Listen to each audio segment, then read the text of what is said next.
Alright, ladies and gentlemen, welcome to Call Boss Lee, and today we're going to go ahead and put cooling fans in the 1/10 scale Arrma Senton. It does have, if you guys come over here, it has a Spectrum 3-cell system in it. It's got a 3300 kV motor in it, and I forget what kind of speed control it is, but it is a 3-cell system.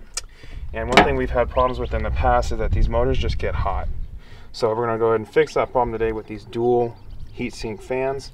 We're going to have to cut them just a little bit in order to fit here, but we'll go ahead and cut that real quick so it can slide over the top, and then we'll go ahead and show you the wiring process.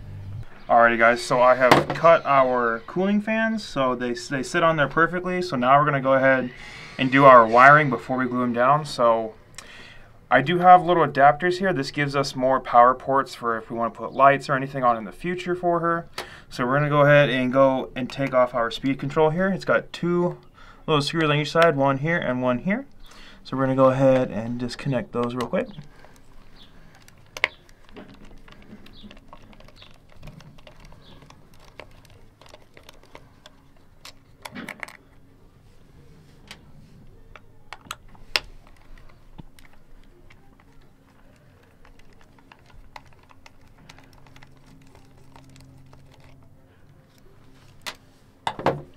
Alright, with those disconnected, the speed control should be able to come off.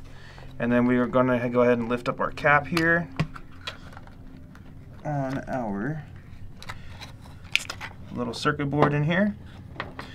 So in here, I know you guys won't be able to see it too much, but on here you have an auxiliary port, a throttle port, and a steering port. So we're already taking the throttle, which is your speed control, and then your steering is for your steering servo here. So that auxiliary port, we're going to go ahead and take our little adapter here, and we're going to go ahead and plug him in. It's going to be kind of a tight fit, but we'll get it in there. Put it in there. Fits nice. And we're going to go ahead and tuck him into this little water port right over here.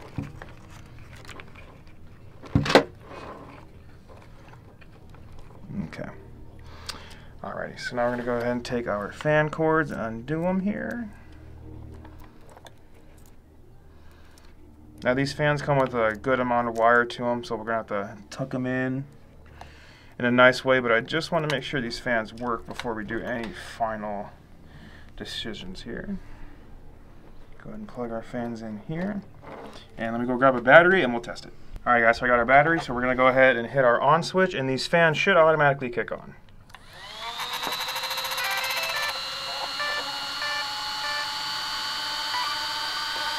Alright, so both fans are working. I can take them off, and both fans are working. There is a good amount of air being blown from these, and these are pretty much up to operating speed, and you guys can hear it sounds like, kind of like a jet. So we'll go ahead and stick these on here, and we'll go ahead and glue them down now that they work. Go ahead and shut this off, and they shut off, so that's perfect. So every time we hit the power on, these fans will come on.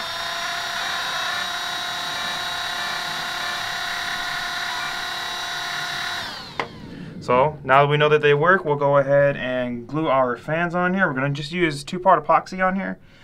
Put a little bit on each side, and then this won't go anywhere. And then while that sets up, we'll go ahead and tuck our wires in here, put our speed control back on, and we should be good.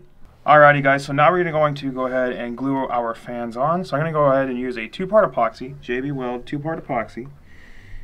And this stuff, you just mix the resin and the hardener evenly, and then we'll go ahead and spread it on the heat sink of the cooling fans.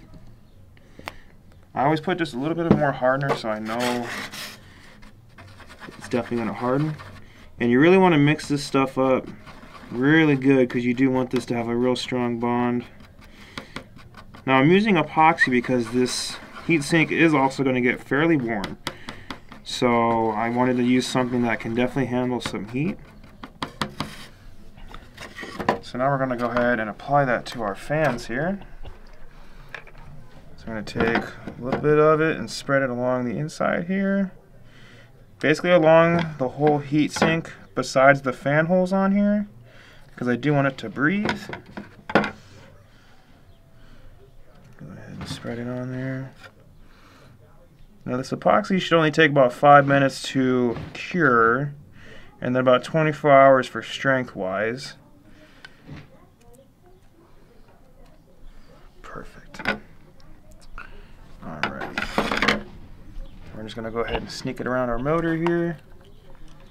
Press it on there for a good strong fit. I'm just going to apply pressure for about a minute or so, and then I'll go ahead and take it off and then let it cure by itself. So we'll catch you guys when it's good. Alrighty guys, so we have glued our fans in. They're still settling. They still wiggle just a little bit, but they are in there. So one more thing, I'm just going to make sure that they work.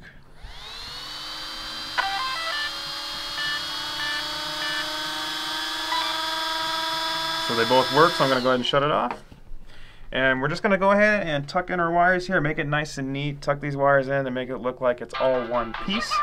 And we'll go ahead and put our cap and stuff back on, our speed control here, and we'll be good to go. So let's go ahead and cut to the montage of that.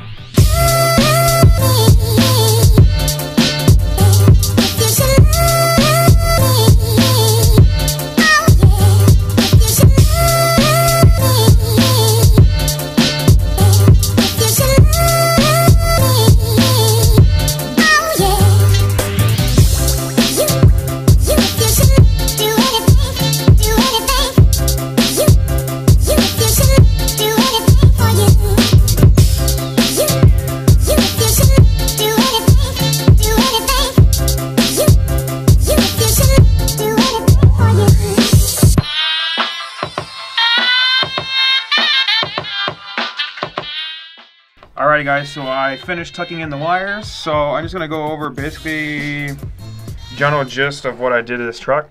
Went ahead and glued, epoxied our heatsink and fans on top of the motor here.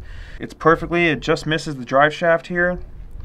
So I got those installed. I got the fan wires running underneath here, underneath the motor wires, tucked into the little holder for the wires. And then I have the wire come up along here, all the way past our speed control, all the way up in between our speed control and our steering servo. So I got it right here in case we ever have to quickly disconnect this without taking the servo off. And then we also have the auxiliary port right here in case down the road we want to put light bars or any kind of fun stuff on this truck. Basically this is all installed, so we're going to go ahead and double check to make sure our fans and everything still work.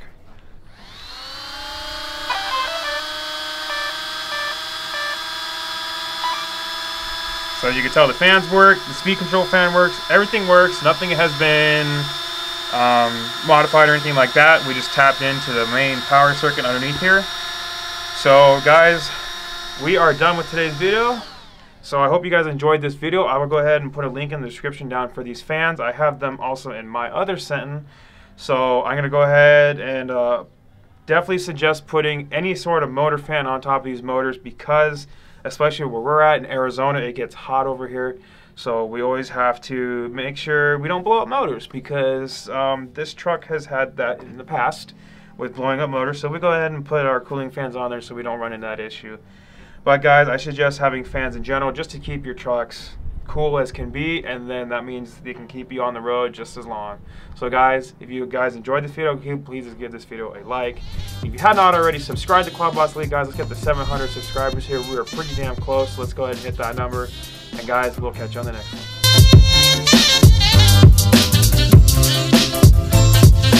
one.